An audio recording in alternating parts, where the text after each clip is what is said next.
monde, nouvelle vidéo aujourd'hui, vidéo sur le refroidissement en deux temps. Premièrement, les bénéfices d'un bon refroidissement et ensuite comment le mettre en place d'un côté pratique après sa séance de sport.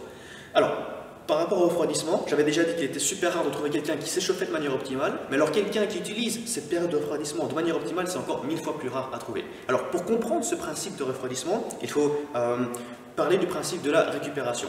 La différence entre quelqu'un qui en veut vraiment à l'entraînement et quelqu'un qui est juste là pour s'amuser et passer du bon temps, c'est l'échauffement et le refroidissement. Pourquoi? Parce que n'importe quel idiot, n'importe quel type peut venir en salle, trouver un gros pump, se déchirer les muscles et tout, puis partir, etc. Mais ce ne sont que les gens qui vont profiter de cette zone de refroidissement, qui vont pouvoir récupérer de manière adéquate pour pouvoir enchaîner les entraînements et alors mener à bien leur évolution sur le long terme. Alors, pour bien comprendre ce principe de récupération, il faut que d'abord je puisse expliquer un petit peu tout ce qui se passe dans notre corps à travers notre entraînement. Alors, c'est tout ce qui se passe se résume en trois mots: modification, traumatisme et déséquilibre. Modification, alors il y a énormément de modifications qui vont se porter sur notre corps à travers cet entraînement. Modification de l'architecture même du muscle, modification de la fibre musculaire, modification de l'équilibre métabolique et même modification de la commande nerveuse centrale. 2. Traumatisme. Peu importe l'entraînement, que ce soit des contractions en excentrique ou en excentrique, le corps va toujours subir, le muscle va toujours subir des traumatismes au sein même de sa structure. Et troisièmement, au niveau du déséquilibre, on parle notamment du déséquilibre de l'équilibre acido-basique. En effet, on va avoir le taux d'électrolyte qui va s'amplifier dans notre corps en raison de plusieurs facteurs comme l'hyperthermie, l'accumulation des métabolites, la réduction des réserves d'énergie et aussi la réduction de l'excitabilité nerveuse. Alors, en d'autres termes, ça c'est un petit peu scientifique, mais en d'autres termes, voilà, c'est la guerre dans notre corps, c'est Bagdad, et il est impossible de concevoir qu'on puisse passer de cet état de guerre déclaré à une zone d'état de repos sans pouvoir passer par une transition. Et là, on va parler de cet état de transition. En fait, après votre entraînement, vous allez devoir rester en mouvement. Alors, quel genre de mouvement? Vous allez toujours essayer de solliciter la zone ou les zones que vous avez travaillées pendant votre entraînement à travers un travail dit d'aérobie à intensité très légère pendant, on dit 10 à 30 minutes, mais si vous faites déjà 5 à 15 minutes, c'est déjà monstrueux. Tout le monde va me dire, ouais, mais voilà, je suis mort après mon entraînement, je dois encore bouger 5 à 15 minutes comme ça, mais c'est super important. Pourquoi?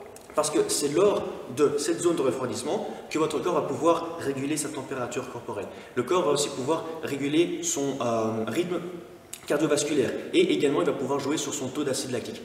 Alors, quand on parle d'acide lactique, j'ai envie d'être assez précis parce que ça mène souvent à des confusions. En fait, pendant l'entraînement, le muscle a besoin d'énergie. On parle d'ATP. Et quelle est la réaction qui va produire cet ATP? On parle de glycolyse anaérobique. Donc, la glycolyse anaérobique va produire 3 ATP et une molécule d'acide lactique. Donc, d'un côté, on est bien, on a l'énergie, mais après, voilà, c'est quoi cette molécule d'acide lactique? En fait, une molécule d'acide lactique, c'est un lactate et un proton. Et contrairement à ce qu'on croit, ce n'est pas le lactate qui va acidifier notre muscle, notre cellule et donc nous fatiguer, c'est le proton qui, étant dans la cellule musculaire, va déséquilibrer l'équilibre acido-basique, acidifier la cellule et donc nous fatiguer. Mais alors le lactate sert à quoi? En fait, le lactate, pendant la récupération active, ne va pas être éliminé mais métabolisé. En fait, 4/5 de ce lactate va être oxydé par les fibres musculaires, le myocarde et les reins, et 1/5 va être utilisé pour la reconstruction du glucose qui va nous servir à reconstituer l'énergie nécessaire pour faire de nouveau de la glycolyse anaérobique et donc produire de nouveau de l'ATP. Donc le but de l'entraînement et de la récupération active, à quoi ça sert? Ça va nous permettre d'essayer d'optimaliser ce métabolisme du lactate afin de pouvoir toujours produire notre énergie de manière adéquate. Et quel est le type de récupération qui va permettre ce meilleur métabolisme du lactate? C'est la récupération active dont justement je parlais tout à l'heure. Il s'agit d'un travail dit d'aérobie à intensité légère pendant déjà 5 à 15 minutes. Alors, voilà ce qui était pour la récupération active. Ensuite viennent les étirements. Donc les étirements, brièvement dit, vont nous permettre énormément de choses. Donc, par exemple, améliorer la mobilité articulaire, optimaliser la revalidation, favoriser la myorelaxation, également de réduire les tensions nerveuses. Mais là, c'est un petit peu plus d'ordre général, un peu plus spécifique. Il faut savoir que le muscle a 3 propriétés importantes: l'excitabilité, l'élasticité et la contractibilité. Donc pendant l'entraînement, l'excitabilité et la contractibilité ont été stimulées à foison. Maintenant, il nous faut encore bosser l'élasticité.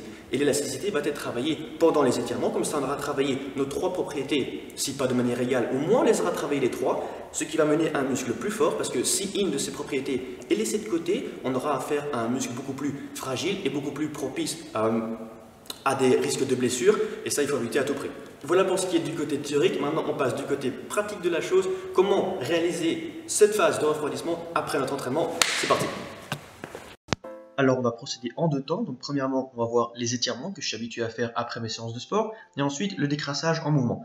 Donc là, je vais vous montrer un petit peu ma routine du moment pour ce qui est de mes étirements, que ce soit pour le bas ou pour le haut. Là, on commence par le bas. Donc, j'ai l'habitude de toujours étirer quadriceps, ischio-jambier, abducteur, fessier et psoas. Donc, toujours pour l'avant de la cuisse, l'arrière de la cuisse, l'intérieur de la cuisse et les fessiers, histoire d'être complet. Donc, j'essaie toujours, au niveau de temps, de faire 20 secondes par muscle qui me demande un côté puis l'autre et 30 secondes pour les muscles que je peux travailler en même temps. Par exemple, les ischio-jambiers ou les abducteurs, je peux les travailler 30 secondes d'un coup sans passer d'un côté à l'autre, donc ça me prend 30 secondes. Alors que quadriceps ou psoas ou fessier, je suis obligé de passer par une jambe puis l'autre et donc là je fais 20-20. Donc au final, ça c'est un tour, ça me prend 3 minutes. Donc minimum un tour, on est d'accord, donc ça me prendra 3 minutes d'étirement. Si j'en fais 2, 6 minutes. Et si je veux en faire 3, ça me prend moins de 10 minutes. Donc vraiment pas grand chose pour quelque chose qui est quand même essentiel.